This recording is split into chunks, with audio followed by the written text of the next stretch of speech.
Cuídate de no olvidarte de Jehová tu Dios, para cumplir sus mandamientos, sus decretos y sus estatutos que yo te ordeno hoy.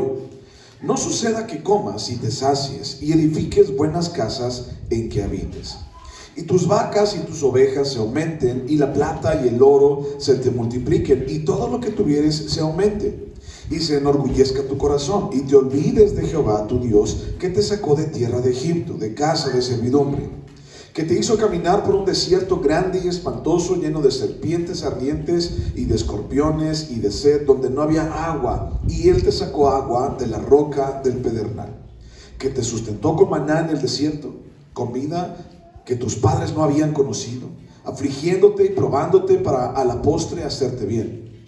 Y digas en tu corazón: mi poder y la fuerza de mi mano me han traído esta riqueza. Sino acuérdate de Jehová tu Dios, porque Él te da el poder para hacer las riquezas, a fin de confirmar su pacto que juró a tus padres, como en este día. Mas si llegares a olvidarte de Jehová tu Dios, y anduvieres en pos de dioses ajenos, y les sirvieres, y a ellos te inclinares, yo no afirmo hoy contra vosotros que de cierto pereceréis. Como las naciones que Jehová destruirá delante de vosotros, así pereceréis, por cuanto no habréis atendido a la voz de Jehová vuestro Dios. Vamos a orar. Señor Jesús, te damos muchas gracias por este día. Te damos muchas gracias, Dios, porque has sido bueno y fiel, Dios. Y te damos gracias también, Padre Santo, porque en ti podemos encontrar vida eterna, Señor, y promesas que tú cumples. Señor, grande eres, grande en misericordia, Señor, grande en gracia, grande, Señor. No hay nadie como tú, Jesús. Y el día de hoy, Señor, venimos delante de tu presencia y venimos, Señor, a darte, Señor, esta alabanza, pero también, Señor, hoy venimos a escuchar de ti. Venimos a entregarte nuestro corazón, venimos a entregarte nuestra vida, Señor, y decirte: aquí estamos. Bendecimos tu nombre, Padre, y te damos a ti la gloria. Ven, Señor, habla a nuestras vidas. En el nombre de Cristo Jesús. Amén. Bueno, vamos a recordar un poquito acerca de lo que hemos estado viendo. Y en el capítulo 8 que estamos estudiando, hoy ya terminamos el capítulo 8, pero hemos hablado acerca de obediencia. Hemos hablado acerca también de que Dios estableció al pueblo de Israel en una situación de humildad. Y entonces cuando les establece a ellos en una situación de humildad durante 40 años, dice los versículos anteriores de la semana pasada: y yo, dice, te afligí, y yo te llevé al desierto, y yo te hice tener hambre, dice Dios, precisamente para saber lo que había en tu corazón, si habías o no de guardar mis mandamientos, para saber qué había en ti. Y entonces nos damos cuenta en muchas ocasiones, y hemos platicado también de esto más bien en el pasado, que los desiertos nos acercan a Dios, que los desiertos son aquellos que es una plataforma en la cual tú y yo podemos ir y buscar de Dios y encontrar el rostro de Dios. Entonces, los desiertos no son para nada agradables, eso es una realidad. Los desiertos no son algo que nos guste, no es el mejor lugar, no es así como estás comiendo palomitas en tu casa y entonces todo está padre, todo está chido. No es. Los desiertos es una situación en la cual tú y yo decimos: y vemos que no hay salida, y vemos también que no encontramos de repente la puerta para situaciones así. Sin embargo, es en los desiertos, y te lo he platicado también, es en los desiertos en donde tú y yo encontramos a Dios.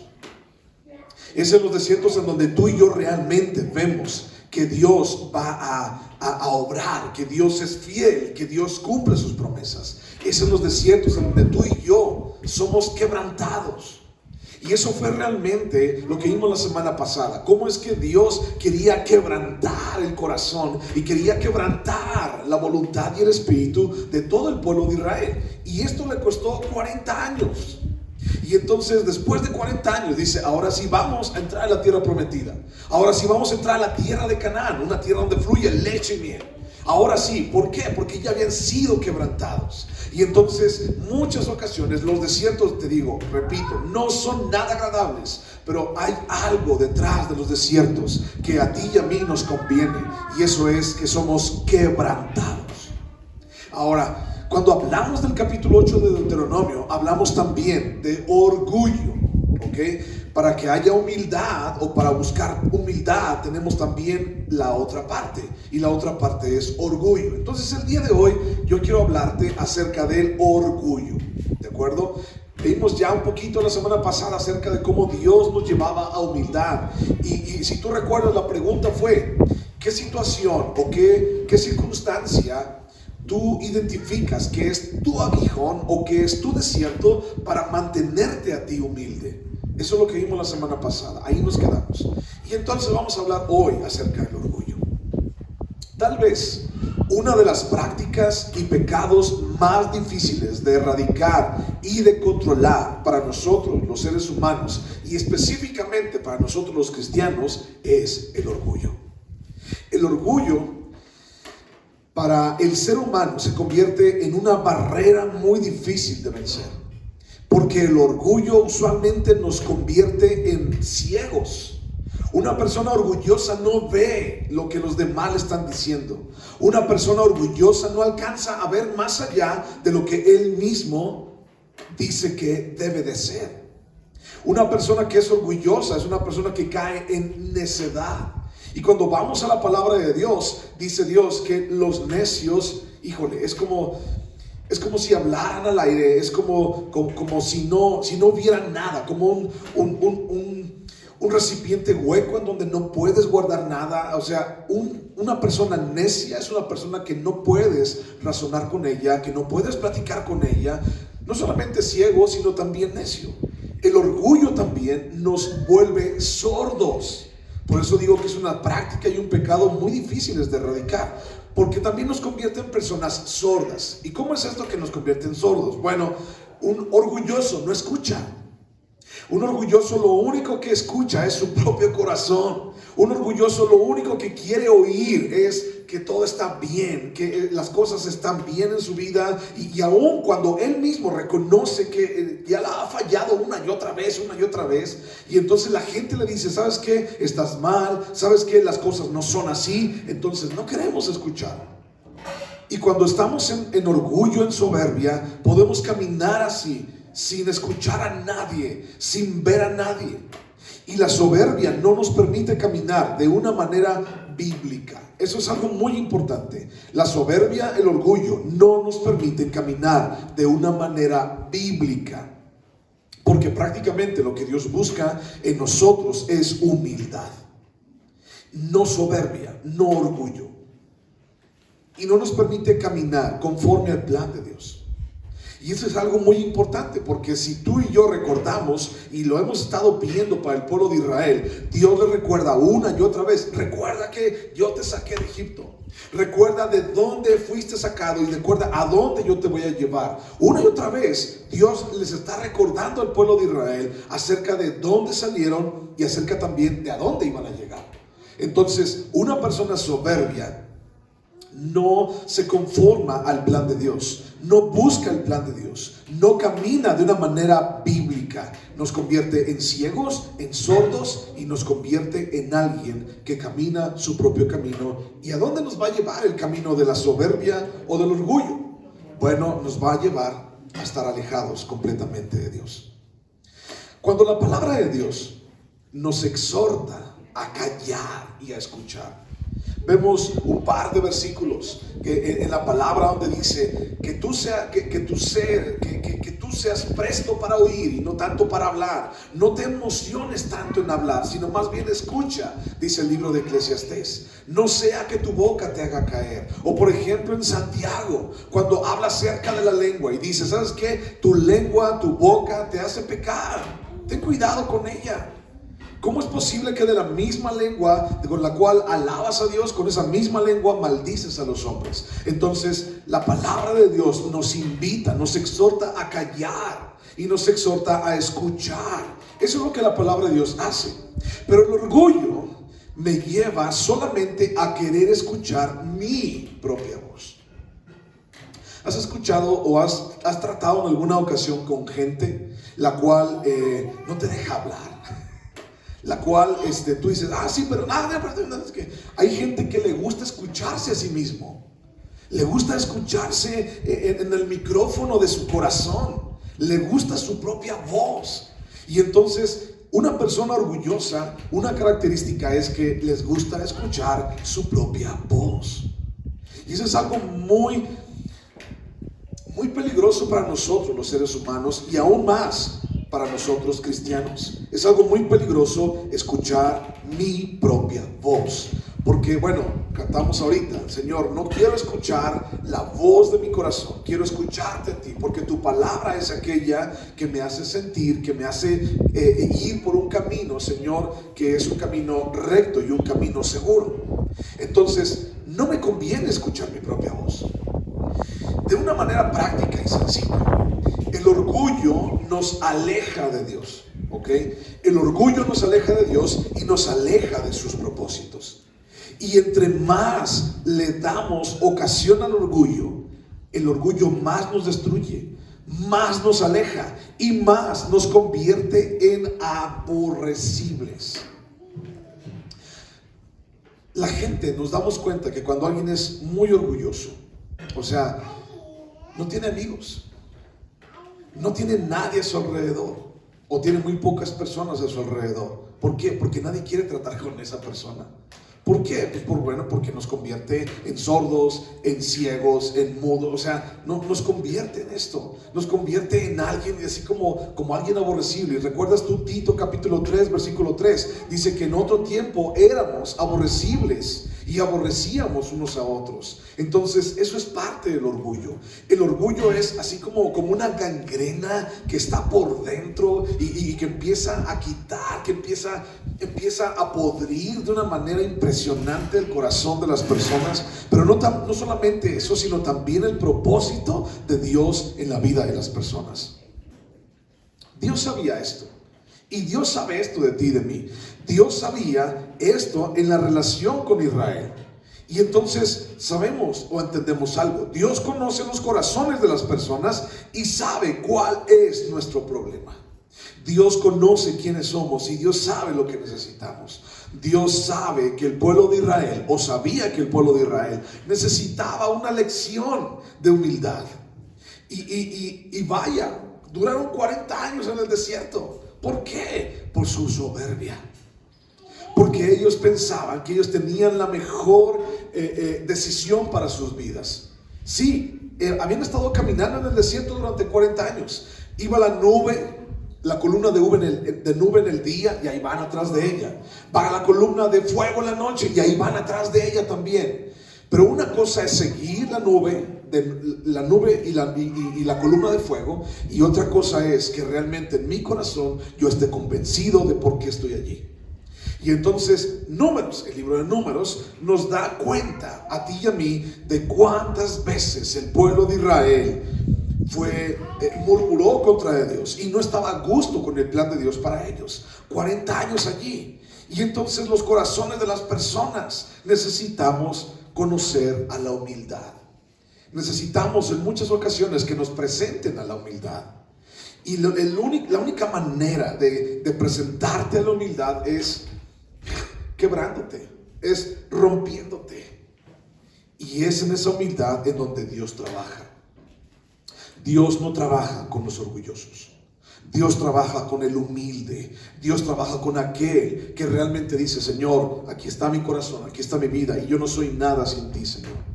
El tema del orgullo es algo que Dios trata continuamente en toda la Biblia.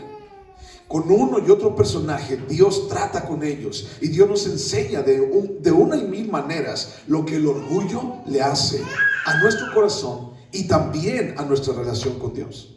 Primero, Dios al pueblo de Israel los llevó a una situación de humildad en donde el pueblo debía depender de la dirección y de la provisión de Dios. Y por otro lado, Dios buscaba que esa misma lección se quedara en sus corazones para siempre. O sea, no solamente dijo: vamos aquí y yo les voy a enseñar humildad. No solamente fue eso, sino que Dios quería que la humildad se quedara en su corazón para siempre. Porque si ya había soberbia en el corazón de Israel, cuando no tenían absolutamente nada en medio del desierto, recuerda, Ya tenían soberbia cuando estaban en el desierto. Dios los hizo pasar 40 años en el desierto. Y aún en el desierto se siguieron quejando de Dios, se siguieron quejando de sus circunstancias, se siguieron quejando de por qué Dios los había sacado de allá, se siguieron quejando de tantas cosas que Dios les daba. Ay, Dios les da maná. Y entonces se quejaban, ay, ¿por qué otra vez maná? Y Dios les da agua, ay, Señor, ¿por qué agua? Nos hubieras traído coca o siquiera de limón. Ay, Señor, échale unos hielitos. Y se quejaban una y otra y otra y otra vez. Allí en el desierto. Y si en el desierto su corazón estaba lleno de soberbia para con Dios, imagínate de qué manera vivirían cuando lo tuvieran todo. ¿De qué manera vivirían? Si eran soberbios cuando no tenían nada, hablando económicamente, estaban en el desierto viviendo, no tenían nada, ¿de qué manera vivirían cuando tuvieran todo? Cuando todas las promesas cumplidas de Dios a su vida fueran hechas, y aún más cuando fluyera la leche y la miel en Canaán. ¿Cómo crees que iban a responder el pueblo de Israel? Es por eso que Dios quería que esta lección se quedara en su corazón para siempre. ¿Cómo crees que iban a responder cuando lo tuvieran todo? Si no tenían nada y eran orgullosos, lo tenían todo, ¿cómo crees que iban a responder? Nos es necesario reconocer que todos, yo primero, todos, en cierto grado, tenemos un corazón orgulloso. Y que muchas veces nos ha llevado ese orgullo a no escuchar a Dios. Tenemos que reconocerlo. Muchas veces ese orgullo nos ha llevado a no escuchar a Dios y a caminar nuestros propios caminos. Nos ha llevado a caer y nos ha llevado a apartarnos de Dios, que es lo más importante. Mira, busca Primera de Timoteo capítulo 4 versículo 16. Primera de Timoteo 4, 16. Y fíjate lo que le dice Pablo a Timoteo. Primera de Timoteo 4, 16.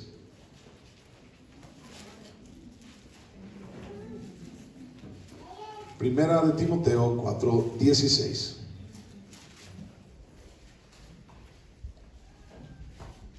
¿Lo tienes? Primera de Timoteo 4, 16 dice: ten cuidado de ti mismo y de la doctrina. Persiste en ello, pues haciendo esto te salvarás a ti mismo y a los que te oyeren. Pablo le dice a Timoteo: ten cuidado de ti mismo. ¿Por qué? ¿Por qué Pablo le dice eso a Timoteo? Ten cuidado de ti mismo. No le dijo ten cuidado de todos los que están a tu alrededor. No le dijo ten cuidado de los que van a venir.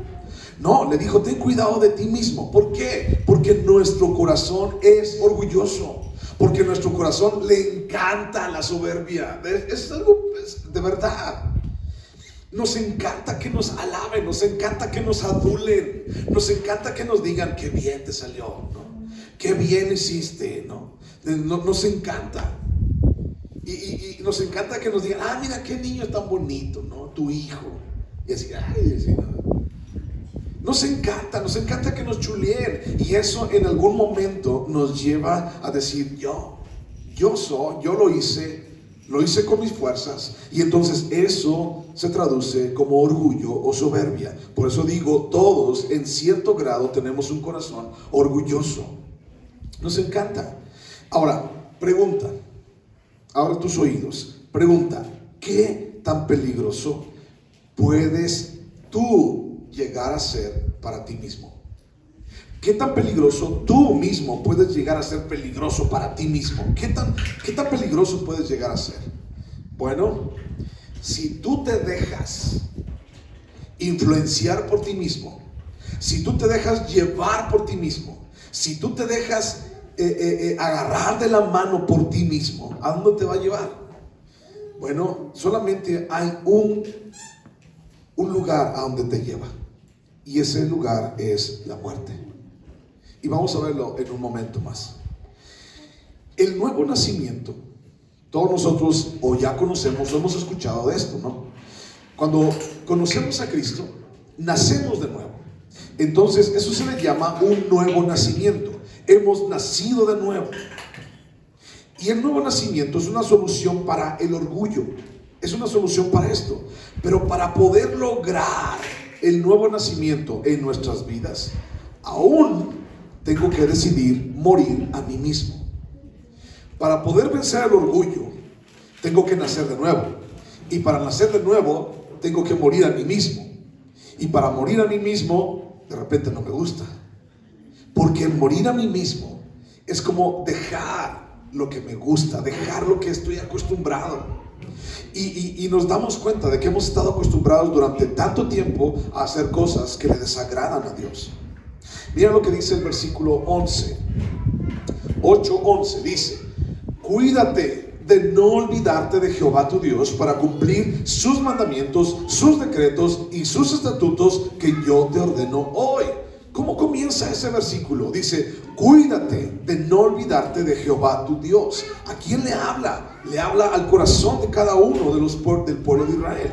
Y en este caso al corazón de cada uno de nosotros. Nos dice: cuídate de ti mismo. Cuídate de no olvidarte de Jehová tu Dios. ¿Por qué? Porque Dios sabe que tú y yo lo podemos olvidar. Cuando todo está bien, cuando nuestras vidas están llenas de abundancia, no es difícil que nuestro corazón se eleve y nos olvidamos de Dios y nos olvidamos de lo que Dios ha hecho por nosotros. Es muy fácil, de verdad. O sea, no sé si yo soy el único pecador. Si soy el único pecador, díganme. Pero es bien fácil olvidarte de Dios. Bien fácil. Para mí me es bien fácil olvidarme de Dios. Es muy fácil dejar a Dios como si pudiera hacerlo, ¿no? Es muy fácil dejar a Dios allí y seguir mis caminos, y seguir mi voluntad, y seguir mi corazón. Es muy fácil, ¿no? Mira, así se me da. Y creo que también a ti. Y si en muchas ocasiones están en un desierto como el pueblo de Israel no volteó en su corazón a Dios, imagínate en abundancia. ¿Cómo sería el corazón del pueblo de Israel estando en abundancia? Anteriormente, Dios los había llevado al pueblo de Israel a una condición de escasez económica para que no se olvidaran de Él. Estaban en el desierto, no había nada, no había recursos para 2 millones de personas, no había recursos en medio del desierto, no había. Y el único lugar a donde ellos podían voltear era al cielo y a Dios y pedirle a Dios. Y ahora Dios les está advirtiendo del peligro de la prosperidad económica. Ahora, quiero aclarar aquí algo. No es malo tener, ¿ok? No es malo, porque en muchas ocasiones también hemos escuchado, a la gente ha dicho, los ricos van a ir al infierno, ¿no? Porque la Biblia dice que los ricos van a ir al infierno. Bueno, déjame decirte algo. El asunto es que Pablo nos dice que el dinero no es la fuente de los males, sino que lo ejemplifica y lo subraya y dice: el amor al dinero es la fuente de los males. Cuando hay prosperidad económica, para mucha gente esto es una determinante para olvidarse de Dios. Imagínate que tú estás en una condición, como dijimos la vez pasada, estás en una condición en donde no tienes absolutamente nada, y en donde, por ejemplo, tienes total salud, ¿no? A ver, el día de hoy, ¿quién de ustedes tiene un padecimiento el día de hoy que te está doliendo, que no se te olvida? A ver, ¿quién de ustedes? Levanta la mano, no pasa nada. El día de hoy, ¿quién trae un padecimiento ahorita, en este momento? De verdad, alza tu mano. Yo también. Los demás también. ¡Qué padre! ¿No? Ahora ustedes van a orar por nosotros para que se nos quite. Bueno, tenemos padecimientos, y cuando de repente te duele algo, estás así como que: ay, Señor, ¿no? De repente te levantas en la mañana con la espalda toda dolorida, y dices: ay, Señor Jesús. Mínimo hablas de Cristo, ¿no? O sea: ay, Señor Jesús, ¿por qué? Ya me siento más viejo, Señor, ¿no? Algo así. Cuando hay dificultad, siempre decimos: Señor, ayúdame. Aunque tengas 20 años sin ir a la iglesia, pero cuando pasa una dificultad, lo primero que dices, y tienes conocimiento de Dios, es: Señor, ayúdame. Y se nos cae la cara de vergüenza diciendo: Señor, la verdad es que Señor, hace mucho tiempo que ni siquiera voy, soy bien, bien feo y todo lo demás, pero Señor, ayúdame, porque tengo una dificultad. Entonces, déjame decirte esto. Gracias a Dios por las dificultades. Y gracias a Dios por los dolores. ¿Okay? Y gracias a Dios por los desiertos. Y gracias a Dios por esas circunstancias que nos mantienen humilde. Porque si no, entonces, ¿quién sería yo? Hablando de mí, ¿quién sería yo? Bueno, sería, quién sabe dónde estaría, ¿no? Al tener una necesidad en tu vida, y es en esa necesidad en la cual hablamos, de la que sea dificultad en una enfermedad o tal vez escasez, no sé, cualquiera que sea la dificultad en la que estés, tenemos una necesidad de buscar a Dios. ¿Y qué pasaría? Ponte a pensar. Bueno, ya no te duele algo, tienes necesidad de algo. ¿Qué pasaría si Dios nos diera lo que queremos y le pedimos? ¿Qué pasaría? Porque a lo mejor estás así como que, ay, no, sí, Señor, dame. Sí, Señor, mira. ¿Qué pasaría si Dios realmente te diera todo lo que quieres y lo que pides? La pregunta sería, ¿crees tú que nosotros, si tuviéramos todo lo que quisiéramos, seríamos agradecidos o más bien seríamos malagradecidos? ¿Cómo actuaríamos en nuestro corazón? ¿Qué es lo que nosotros seríamos? ¿Agradecidos o malagradecidos? Vamos a ver un par de pasajes y déjame decirte o déjame mostrarte un ejemplo de qué es ser agradecido y qué es ser malagradecido. Fíjate bien, Lucas capítulo 18. Lucas capítulo 18.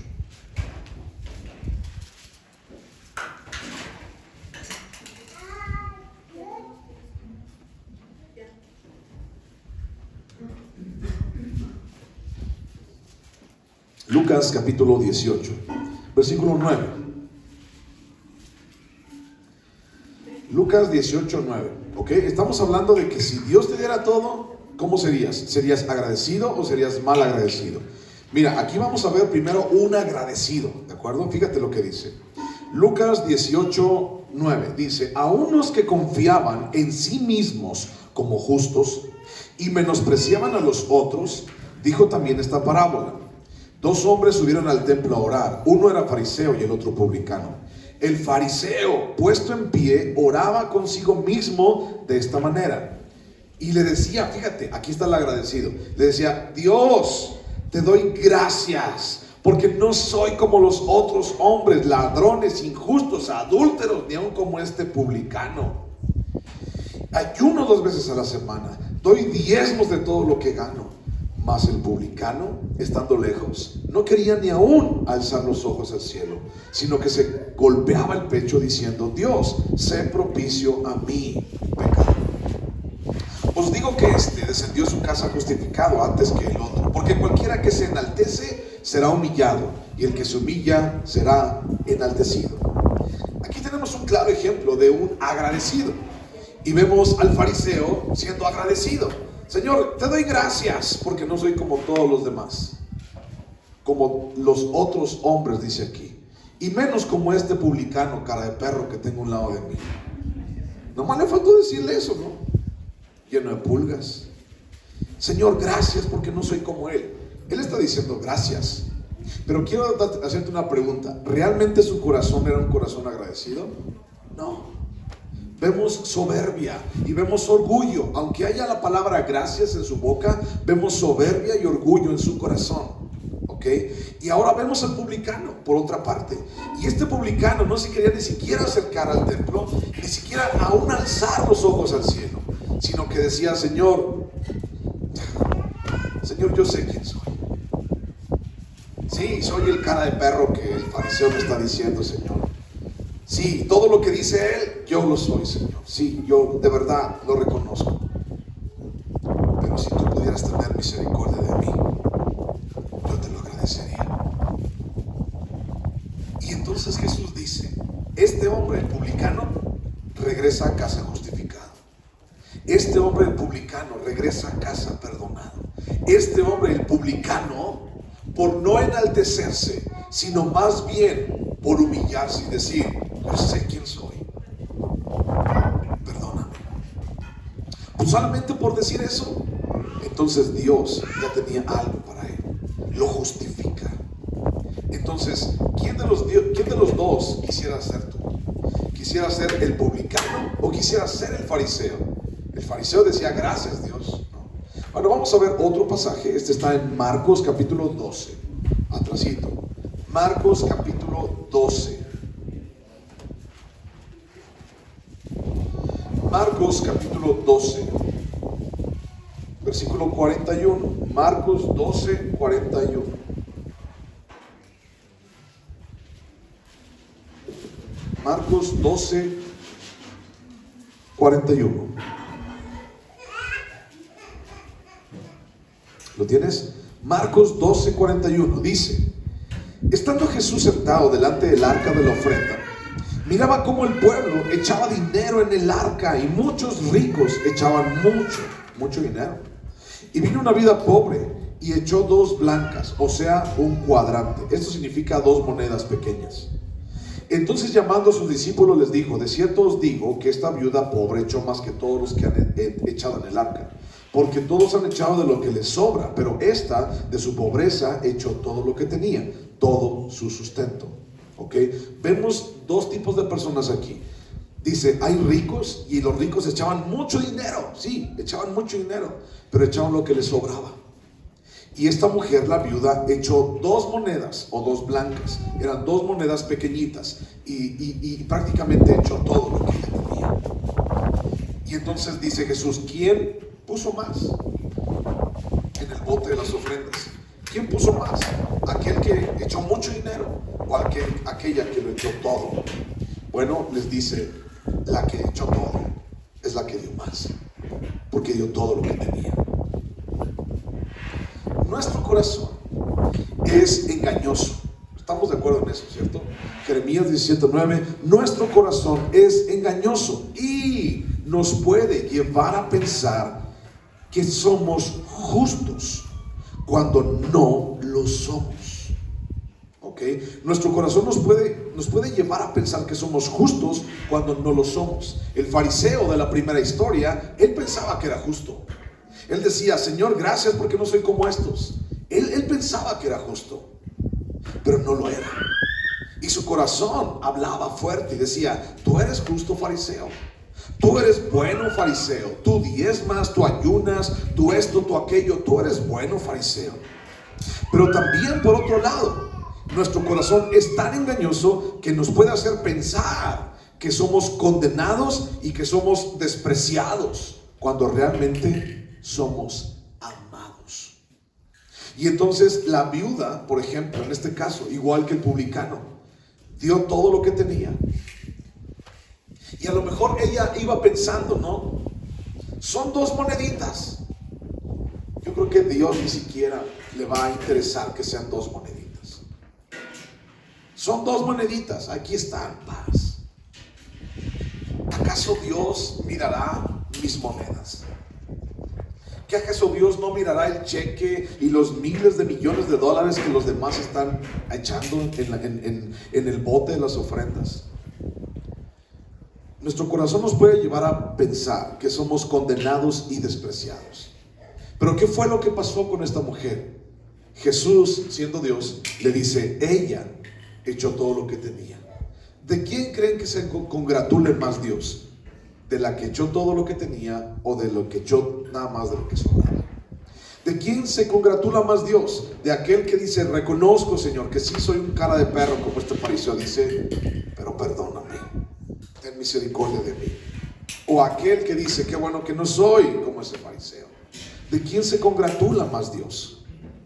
Busca por favor Efesios capítulo 2, versículo 1.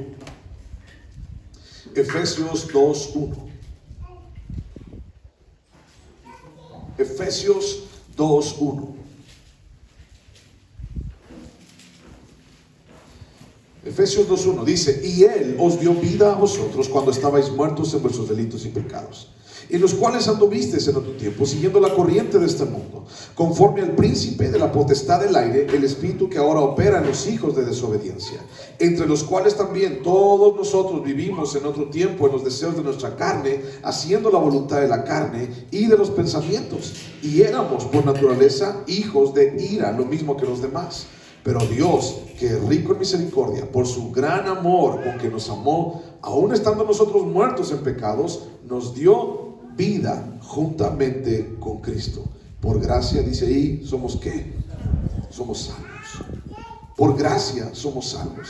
Entonces, nuestro corazón nos puede llevar a pensar que tú y yo somos condenados y que vamos directamente al infierno. Pero no sabes que Dios murió por ti. Y no nos damos cuenta, cerramos nuestros ojos, cerramos nuestros oídos y no nos damos cuenta de que Dios te ama. Aún en la condición como tú estés, Dios te ama. Tenemos que entender eso. Mucha gente puede llegar a pensar que son mucho por lo que hacen. Y mucha gente que no hace mucho o no hace nada puede decir, pues es que yo no hago nada, es que a lo mejor Dios a mí ni me pela. No le hagas caso a tu corazón, mejor hazle caso a Dios y deja que Dios te diga en qué pensar y deja que Dios dirija tu corazón y lo va a dirigir hacia Él. Déjalo a Él que haga las cosas. Versículo 12 de Deuteronomio. Versículo 12, Deuteronomio 8:12. Bueno, recuerda eso, cuídate de ti mismo, cuídate de lo que tú piensas, cuídate de lo que tu corazón te dice que tú eres. Deuteronomio 8:12 dice: no suceda que comas y te sacies y edifiques buenas casas en que habites, y tus vacas y tus ovejas se aumenten, y la plata y el oro se te multipliquen, y todo lo que tuvieres se aumente, y se enorgullezca tu corazón, y te olvides de Jehová tu Dios, que te sacó de tierra de Egipto, de casa de servidumbre, que te hizo caminar por un desierto grande y espantoso, lleno de serpientes ardientes y de escorpiones y de sed, donde no había agua, y Él te sacó agua de la roca del pedernal, porque te sustentó con maná en el desierto, comida que tus padres no habían conocido, afligiéndote y probándote para a la postre hacerte bien. Y digas en tu corazón: mi poder y la fuerza de mi mano me han traído esta riqueza. ¿Ok? Aquí vemos una situación que va a pasar en el futuro. El pueblo de Israel en este momento todavía no entra en la tierra prometida. Y entonces Dios le dice a través de Moisés, dice: cuídate de ti mismo, cuídate que tu orgullo, que tu soberbia, no vayas a pensar en algún momento que tu mano te trajo hasta aquí, que tu propio pensamiento te trajo hasta aquí, que tu propia idea de la vida te trajo hasta aquí, a una tierra donde fluye leche y miel. No vayas a pensar eso. Cuida de que no se vaya a desviar tu corazón. Cuando tú hayas edificado casas bonitas, casas grandotas, cuídate de que tu corazón no se desvíe de lo que Dios quiere para ti. Y termina el versículo 17 diciendo: mi poder y la fuerza de mi mano me han traído esta riqueza. Dice: cuida de que no pienses eso. Mi poder y la fuerza de mi mano me han traído esta riqueza. ¿Por qué? Porque es muy fácil decir que todo es de Dios. He escuchado a mucha gente que dice: todo lo que tengo es de Dios. Todo lo que tengo es de Dios. Tengo un coche, es de Dios. Tengo una casa, es de Dios. Todo lo que tengo es de Dios. Es muy fácil decir eso. Pero cuando Dios te lo pide, es ahí donde no queremos. Y el ejemplo es el hombre rico, ¿recuerdas? El hombre rico decía: Señor, ¿qué tengo que hacer para ser salvo? Y Jesús le dice: bueno, cumple los mandamientos, cumple la ley. Y dijo: todo lo he hecho desde mi juventud. Y entonces Jesús se dio cuenta de que a ese hombre le faltaba algo. Y dijo: entonces, eres rico, ¿verdad? Sí, soy rico y tengo aquí, tengo allá. Y dijo: ok, véndelo todo y dáselo a los pobres. ¿Y cómo se fue el joven rico? Se fue todo triste, se fue todo agüitado, porque Jesús le dijo: véndelo todo. Y entonces, imagínate, nomás le faltó decir a ese joven: todo es de Dios, Señor, todo lo he cumplido desde mi juventud y todo lo que tengo es de Dios. Y Jesús dice: pues entonces dámelo. Ay, Señor, es que me costó mucho trabajo ganarlo. Ay, Señor, es que tú no sabes todas las maltratadas que me dieron nomás. Señor, es que no, de verdad. Mira, si tú me dijeras: dame tantito, yo te lo doy. Si tú me dijeras, dame aquello, yo te lo doy. Pero ¿cómo todo, Señor? ¿Y con qué me voy a quedar? ¿Me vas a mandar sin nada, Señor? Perdón, Señor. Y entonces no lo decimos, pero sí lo hacemos. Y entonces de repente un día Dios te dice, bueno, regrésame el diezmo es mío. ¿Y qué decimos? Ay, Señor, es que si lo doy, y entonces no lo hacemos. Y si no lo hacemos con el 10%, imagínate qué vas a pasar con el 100%. Cuando tú realmente, la próxima vez que tú digas, o que tú quieras decir, todo lo que tengo es de Dios, piénsale bien lo que estás diciendo. Sí, es de Dios, pero piénsale bien. ¿Qué pasaría si un día Dios te dice, échalo? De verdad, échamelo. Y te vas a quedar sin nada. Échalo. Tú me dices que todo es mío. Adelante. Es muy fácil decir que todo es de Dios, o que Dios lo hizo realmente, ¿no? Pero qué difícil es sentir realmente esas palabras en mi corazón. Necesitamos decirlo con el corazón y en cada día de nuestras vidas. No solamente decirlo con nuestras bocas, sino decirlo con mi corazón. No solamente es lo que yo diga, es lo que yo haga. Que mi corazón realmente refleje lo que mi boca está diciendo. Eso es lo que buscaba Dios con el pueblo de Israel. 40 años en el desierto. Y todos ellos iban para un lado con la columna de nube, iban para otro lado con la columna de fuego, y todos ellos daban vueltas en el desierto, siguiendo a Dios. Pero su corazón estaba bien lejos de Dios. Su corazón lo único que quería era regresar a Egipto. Y en muchas ocasiones dijeron, vamos a nombrar otro capitán, vamos a nombrar a otro general que nos lleve de vuelta a Egipto. Lo dijeron, lo vemos en el libro de Números. Y entonces Dios dice, bueno, yo voy a provocar en ti que tú seas humilde. Voy a provocar en ti que tú caigas en una circunstancia de humildad. ¿Para qué? Versículo 16. Para que a la postre yo te haga bien. ¿Qué significa que a la postre yo te haga bien? Significa que en un futuro, entonces yo voy a hacer algo bien contigo. Significa que Dios enseñó al pueblo a ser humilde en el desierto, para que esa lección se quedara allí para siempre. Y nuevamente la pregunta, ¿por qué es tan fácil olvidarnos de Dios? ¿Por qué es tan fácil olvidarme de lo que Dios me ha dado, a donde Dios me ha llevado? ¿Por qué es tan fácil olvidarme de Dios? Bueno, es muy fácil olvidarme de Dios. 3 cosas, apúntale si estás apuntando. ¿Por qué es muy fácil olvidarme de Dios? Uno, porque estoy acostumbrado a mis sentidos, pero no a lo espiritual. Estoy acostumbrado a cómo yo percibo el mundo, pero no a vivir de una manera espiritual. Estoy acostumbrado a digerir el mundo conforme a mis ojos, conforme a mis oídos, conforme a mi tacto. Estoy acostumbrado a hacerlo de esa manera, pero no de una manera espiritual. Estoy acostumbrado a vivir mi vida de esa manera. Y cuando Dios me dice, oye, es que yo soy espíritu, y los que me buscan me encontrarán en espíritu y en verdad. Tales adoradores busca a Dios que le adoren. Juan capítulo 4, versículo 23 y 24. Pero no estamos acostumbrados a eso. ¿Por qué es tan fácil olvidarnos de Dios? Uno, porque estoy acostumbrado a mis sentidos. Y entonces, cuando hablamos de Dios, hablamos de que Dios está en mi corazón. ¿Qué es más fácil para la gente? ¿Qué es más fácil a lo largo de toda la historia? ¿Qué es más fácil? ¿Creer en un Dios que no se ve, o creer en un Dios que sí lo puedo ver y que sí lo puedo manipular y que lo puedo poner en una repisa y que lo puedo bajar y que me lo puedo llevar a caminar y que me lo puedo llevar a que le dé el sol, a que le dé el aire? ¿Qué es más fácil para el ser humano? La segunda, no es fácil acostumbrarnos a algo que no vemos, ¿cierto? No es fácil. Nos acostumbramos más a lo que vemos porque nuestros sentidos están desarrollados de esa manera. Pero ¿por qué nos olvidamos de Dios? Nuevamente, uno, porque estoy acostumbrado a mis sentidos, no a lo espiritual.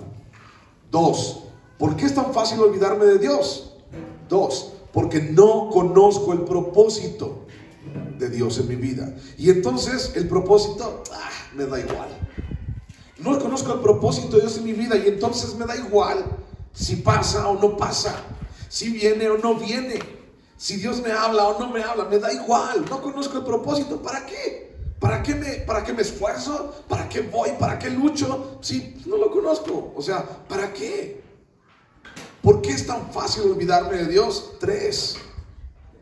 Porque dejo que mi carne tome las decisiones de mi vida. Y eso significa que no quiero morir a mí mismo. ¿Por qué? Pues porque me gusta. No quiero morir a mí mismo. ¿Por qué? Porque me gusta. Y entonces yo dejo que mi carne tome las decisiones. ¿Puedes tú recordar en tu propia vida cuántas veces tu carne ha tomado las decisiones de tu vida? ¿Puedes recordar? Y yo te voy a recordar nada más poquito. Fue aquella vez, sin decir ni le sé nada a nadie, ¿ok? Nadie se va a sentir aludido. La vez que le hiciste caso a tu carne, te metieron al bote. La vez que le hiciste caso a tu carne, lo perdiste todo tu dinero. La vez que le hiciste caso a tu carne, chocaste. La vez que le hiciste caso a tu carne, tu mujer te dejó. La vez que le hiciste caso a tu carne, perdiste todo tu trabajo. La vez que le hiciste caso a tu carne, lo perdiste todo. ¿Por qué? Porque le hiciste caso a tu carne. Entonces, ¿por qué nos es tan fácil olvidarnos de Dios? Porque dejo que mi carne tome las decisiones de mi vida. Y eso significa que no quiero morir. ¿Por qué? Porque me gusta. Me gusta lo que hago. Me gusta lo que mi carne hace. Me gusta lo que mi carne me está pidiendo. De verdad, me gusta. Y déjame decirte algo. Yo también soy ser humano, igual que tú. Y claro que nos gusta. Pero si tú sigues dejando que tu carne tome las decisiones de tu vida, no te va a ir bien. No te va a ir bien. Te vas a descalabrar. Te va a pasar lo que menos te imaginas, porque dejaste que tu carne tome las decisiones. Busca Colosenses, por favor. Colosenses capítulo 3, versículo 1. Colosenses 3, 1.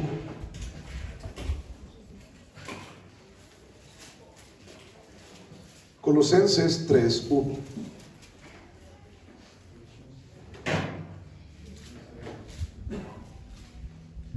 Colosenses 3:1 dice: si pues habéis resucitado con Cristo, buscad las cosas de arriba, donde está Cristo, sentado a la diestra de Dios. Poned la mira en las cosas de arriba, no en las de la tierra, porque habéis muerto, y vuestra vida está escondida con Cristo en Dios. Cuando Cristo, vuestra vida, se manifieste, entonces vosotros también seréis manifestados con Él en gloria. Pausa. Dice: ve las cosas de arriba, mira las cosas de arriba, no las de la tierra. Dice: porque habéis muerto. Esta es una declaración de Dios para ti, para mí. Ya habéis muerto. Vuestra vida está escondida con Cristo en Dios. En otras palabras, ¿por qué queremos dejar o por qué queremos seguir viviendo en algo a lo cual ya he muerto?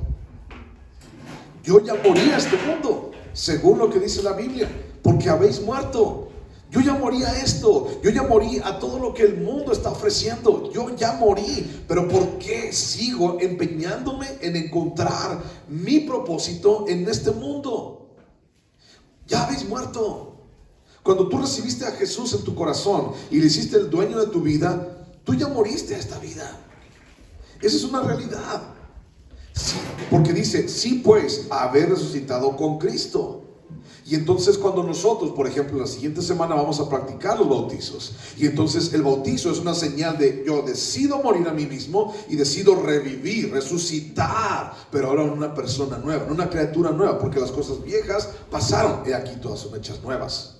Y entonces tú decidiste morir a ti. Habéis muerto. ¿Por qué seguimos buscando algo en donde no pertenecemos? Sigo leyendo. Versículo 5: haced morir pues lo terrenal en vosotros: fornicación, impureza, pasiones desordenadas, malos deseos y avaricia, que es idolatría, cosas por las cuales la ira de Dios viene sobre los hijos de desobediencia, en las cuales vosotros también anduvisteis en otro tiempo cuando vivíais en ellas. Pero ahora dejad también vosotros todas estas cosas: ira, enojo, malicia, blasfemia, palabras deshonestas de vuestra boca.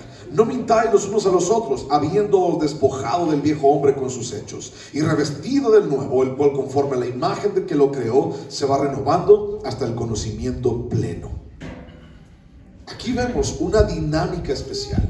Y esta dinámica nos habla acerca de que tú y yo necesitamos hacer morir lo terrenal. Y de que no podemos seguir buscando algo en donde no pertenecemos. Tú y yo, al ser hijos de Dios, no pertenecemos a este mundo. Y no pertenecemos al sistema de este mundo. Entonces, cuando tú y yo no estamos viviendo conforme a lo que el mundo dice, entonces vivimos conforme a lo que Dios establece para nosotros. Después de todo lo que pasó Israel en el desierto, Dios buscaba un cambio radical en el corazón del pueblo. ¿Qué significa un cambio radical? Negro, blanco. Ese es un cambio radical. Mentiroso, ahora hablo verdad. Ese es un cambio radical. Ladrón, ahora soy honesto y le doy a los pobres o le doy a quien necesite. Ese es un cambio radical. Antes era un flojo, bueno, ahora tengo trabajo. Ese es un cambio radical. Ya entendiste el cambio radical.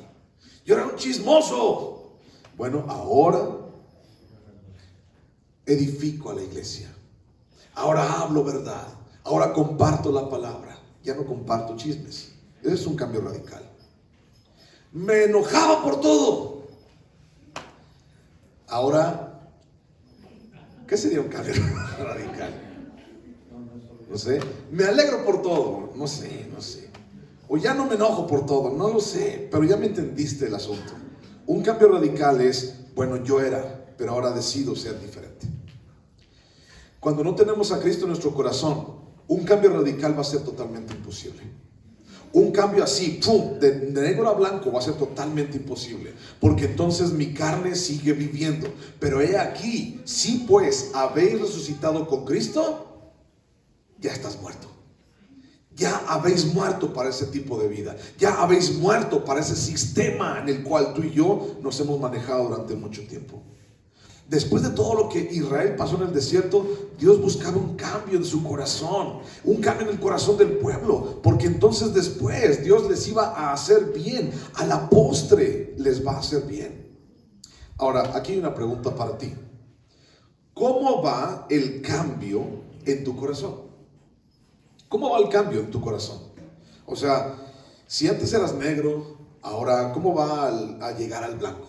O sea, ¿en qué grado estás? Si antes eras mentiroso, ¿en qué grado vas de ya no decir tantas mentiras? ¿Cómo vas? ¿Cómo vas en ese? Si antes eras enojón, bueno, ahora, ¿cómo vas en ese asunto, no? Si antes eras chismoso, ¿cómo vas en ese cambio, en ese proceso? ¿Cómo vas en ese proceso de arrepentimiento? ¿Cómo va el cambio en tu corazón? Y tal vez puedes decirme, bueno, otra pregunta, ¿no? ¿Sigue adelante ese cambio? O sea, ¿sigue continuo? ¿Estamos mejorando cada día para Dios? O tal vez después de 40 años, ni siquiera ha empezado ese cambio en tu vida. ¿Cómo estás el día de hoy? ¿Va cambiando o ni siquiera ha empezado? El pueblo de Israel, después de 40 años, algo tuvo que haber pasado en su corazón. Y eso lo vamos a ver más adelante. ¿Qué fue lo que pasó en su vida y en su corazón? ¿Realmente entendieron la lección? ¿Realmente su corazón estaba impregnado de la voluntad de Dios? ¿Realmente eran humildes delante de Dios? Qué triste sería encontrar al pueblo de Israel completamente igual después de 40 años, sin cambio alguno, viviendo en apariencias y dejándose engañar por su corazón de que hay un cambio, tan solo porque la religión les ayudaba a que hubiera un cambio. Ninguna religión te va a acercar a Dios, déjame decírtelo. Es más, la religión le da asco a Dios. Realmente lo que Dios busca en ti y en mí es un cambio de corazón, es un cambio de vida. La metanoia significa el arrepentimiento, significa decidir voluntariamente a ya no caminar de la misma manera como antes yo caminaba. Y significa que tú y yo realmente hemos entendido que Dios quiere algo conmigo y que Dios tiene un propósito contigo. Y entonces cuando lo entendemos, no es tan fácil de que te olvides de Dios. Y aunque nuestra naturaleza nos lleva a alejarnos de Dios, es en ese mismo momento en el cual tú y yo, cuando decidimos vivir un cambio radical en nuestra vida, decidimos: Señor, ¿sabes qué? Ya quiero que las cosas sean diferentes. Señor, busco que las cosas sean diferentes. Señor, aquí estoy. Tal vez yo no puedo, pero tú sí puedes en mí. ¿Te acuerdas del versículo: todo lo puedo en Cristo? ¿Te acuerdas que Dios dice: yo estaré con vosotros?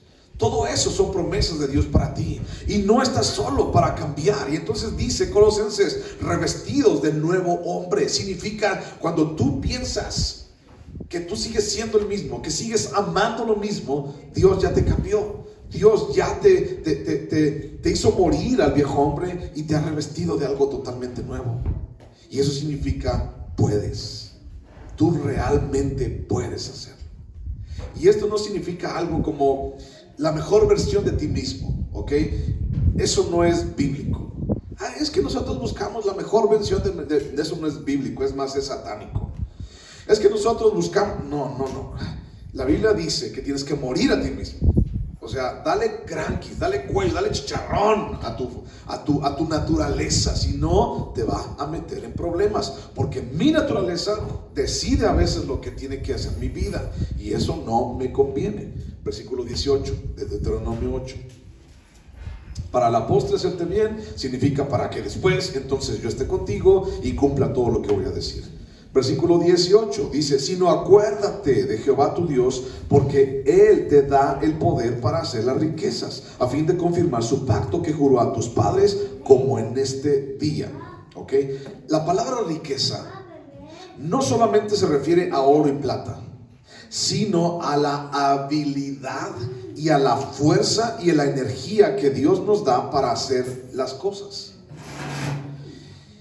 Esa habilidad que sabes que Dios te dio, ¿para qué la estás usando? Todos nosotros podemos hablar de habilidades. Podemos decir: yo soy bueno para cocinar, yo soy bueno para construir, yo soy bueno para hacer negocios, yo soy bueno para esto, yo soy bueno para aquello. Y entonces esa habilidad que sabes que Dios te dio, ¿para qué la usas? ¿La estás usando para fines egoístas? ¿O la estás usando para confirmar su pacto y para hacer avanzar el reino de Dios? ¿Qué es lo que estás haciendo con lo que Dios te dio? Muchas personas están haciendo con lo que Dios les dio, están haciendo avaricia, egoísmo, están haciendo castillos de egolatría para sí mismos. Y entonces no llegamos a reconocer que lo que tenemos es de Dios y para Dios. Versículos 19 y 20. Mas si llegares a olvidarte de Jehová tu Dios, y anduvieres en pos de dioses ajenos, y les sirvieres, y a ellos te inclinares, yo lo afirmo hoy contra vosotros, que de cierto pereceréis. Como las naciones que Jehová destruirá delante de vosotros, así pereceréis, por cuanto no habréis atendido a la voz de Jehová vuestro Dios. Si tú no atiendes a la voz de Dios, si tú te olvidas de Dios, dice, y se te llegares a olvidar de Dios, entonces, ¿qué dice ahí? Perecerás. ¿Qué significa perecer? Morir. La paga del pecado es muerte. Perecerás, morirás. Y mucha gente puede decir: yo soy rico, yo hice lo que se me antojó en mi vida y mira, no me morí. Bueno, todos nos vamos a morir algún día, pero bueno, también hablamos de una muerte segunda, Apocalipsis capítulo 20. Y entonces en esa muerte segunda va a ser el lloro y el crujir de dientes. Porque aquel que no esté hallado inscrito en el libro de la vida va a ser lanzado al lago de fuego. Y esta es la muerte segunda. Si no es aquí, va a ser allá.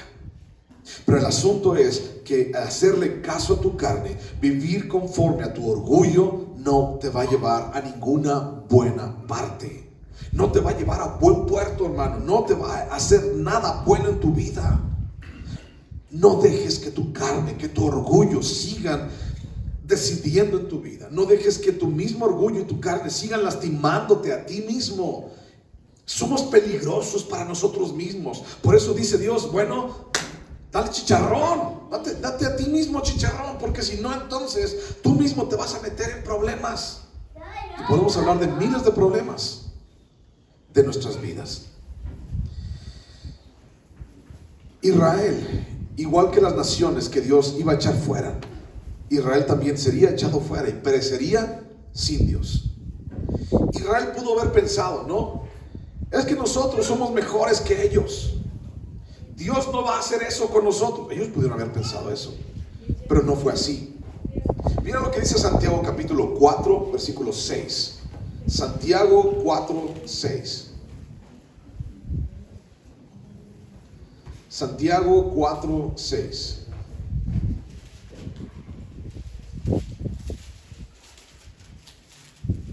Santiago 4, 6.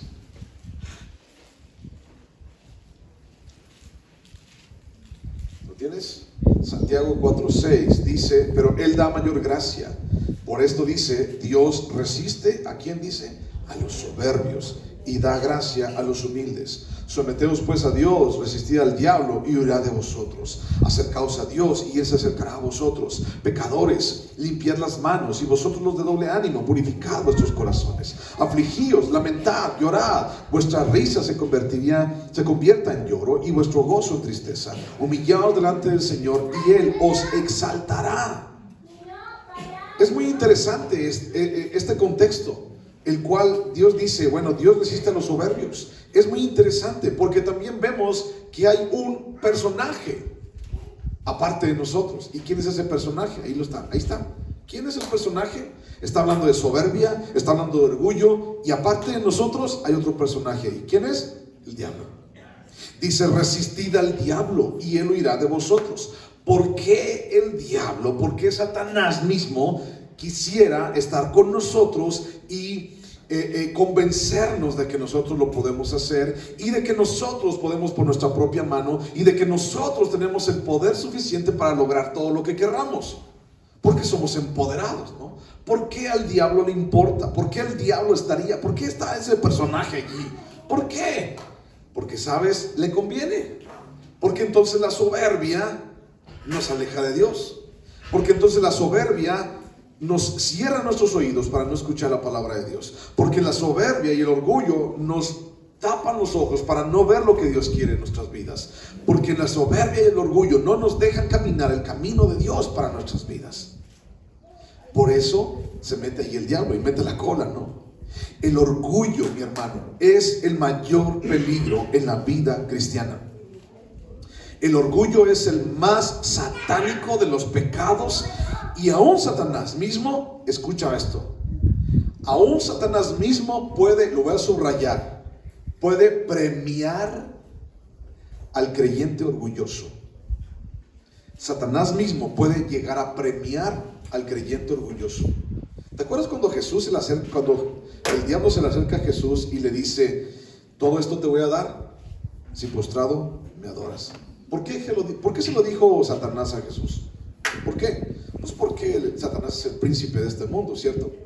Y entonces tiene en su control, pues todo, prácticamente, aunque el dueño es Dios. Pero el asunto es de que Satanás tiene el poder de premiar al creyente orgulloso. ¿Por qué? Porque si Satanás premia al creyente orgulloso, entonces el creyente orgulloso va a decir, estoy bien, no pasa nada. Mira, soy orgulloso, soberbio y creído, y todo me va bien. Pues ¿para qué me arrepiento? ¿Para qué muero a mí mismo? ¿Para qué me doy chicharrón a mí mismo? ¿Para qué muero a mi carne si todo me va bien? ¿Para qué? Pues así me quedo. Un cristiano orgulloso, un creyente orgulloso puede ser engañado por Satanás mismo. Y sabes también por qué. ¿Y por qué te digo puede llegar a premiar a un creyente orgulloso Satanás? Porque Lucifer se está viendo reflejado en un creyente orgulloso. Es así como que, mira otro luciferito, ¿no? Ay, mira qué bonito, tal palo, tal astilla. Mira, te voy a premiar para que sigas alejándote de Dios. Te voy a seguir poniendo una alfombra roja para que tú sigas caminando por allí, y entonces tú pienses que todo está bien en tu vida, y entonces te alejes cada día más y más y más y más y más de Dios. A mí, Satanás, me conviene que tú te alejes de Dios. Eso es lo que él hace Por eso dice allí en Santiago, hay una referencia entre orgullo y humildad, el hombre y Satanás. Porque realmente eso es lo que hace Satanás en nuestras vidas. Último pasaje, con este terminamos. Primera de Pedro capítulo 5. Primera de Pedro capítulo 5.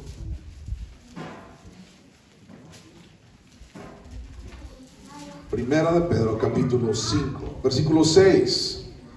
Primera de Pedro 5, 6 dice: humillaos pues bajo la poderosa mano de Dios, para que Él os exalte cuando fuere tiempo, echando toda vuestra ansiedad sobre Él, porque Él tiene cuidado de vosotros. Sed sobrios y velad, porque vuestro adversario el diablo, como león rugiente, anda alrededor buscando a quien devorar, al cual resistid firmes en la fe, sabiendo que los mismos padecimientos se van cumpliendo en vuestros hermanos en todo el mundo. Mas el Dios de toda gracia, que nos llamó a su gloria eterna en Jesucristo, después de que hayáis padecido un poco de tiempo, Él mismo os perfeccione, afirme, fortalezca y establezca. A Él sea la gloria y el imperio por los siglos de los siglos. Amén. No dejes que el orgullo te controle. No dejes que tu carne decida en tu vida. No permitas que nada te aleje de Dios. Oramos. Cierra tus ojos, ponte en pie, por favor.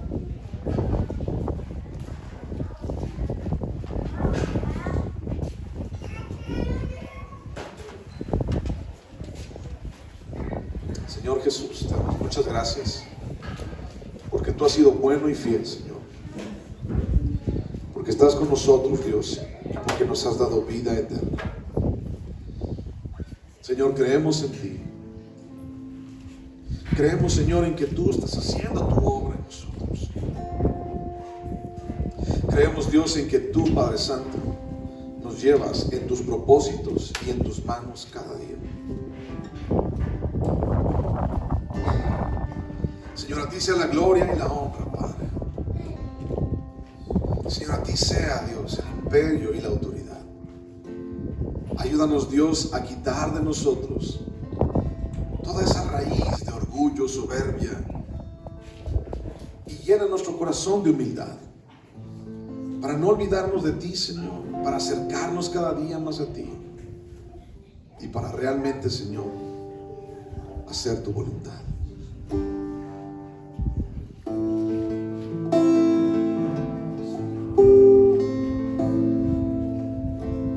Quiero levantar a ti mis manos, maravilloso Jesús, milagroso Señor.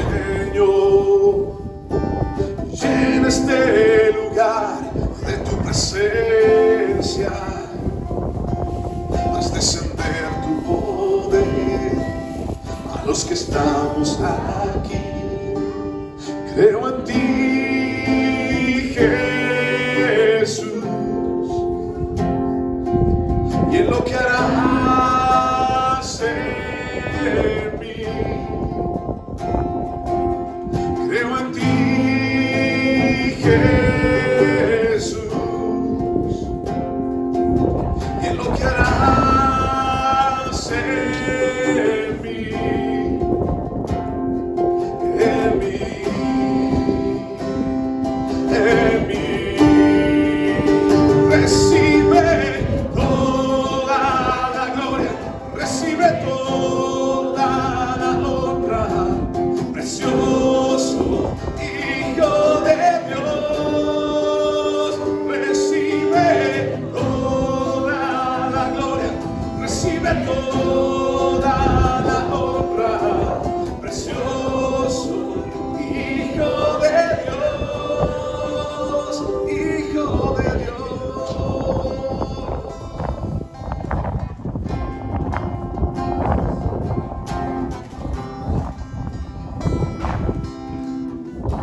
Señor Jesús, ayúdanos a darte a ti la gloria y la honra, Padre. Ayúdanos, Señor, a darte nuestro corazón entero. Ayúdanos, Dios, a quitar aquello que nos estorba, Señor, y a cambiar todo eso, Señor, que no nos deja caminar en tus caminos. Señor, abre nuestros ojos, abre nuestros oídos, Señor, y lleva nuestros pasos a caminar conforme a tus planes y Gracias, Dios, por la vida de mis hermanos. Gracias por su corazón. Gracias porque están aquí el día de hoy, Señor. Bendícelos, Espíritu Santo, llévalos en tus manos. Gracias por sus vidas en el nombre de Jesús. Amén, Señor. Muchas gracias por estar aquí. Que Dios te bendiga, que Dios te guarde. Gracias por venir hasta acá. Y recuerda, los que se van a bautizar, quiero platicar con ustedes unos momentos nada más, por favor. Además, que Dios te bendiga. Nos vemos en 8 días para los bautizos, ¿de acuerdo? Un abrazo para todos. Gracias.